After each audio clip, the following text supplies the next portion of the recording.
Today, in this video, I'm gonna explain how to perform power reset on any TV. Turn off the TV, now unplug the TV cable from the power source, now wait for 60 seconds. Now plug it back.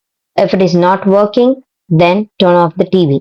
Remove the cable from the power source, then press and hold the TV power button. Hold for about 60 seconds, then plug the TV cable to the power source. Then press the power button from the remote.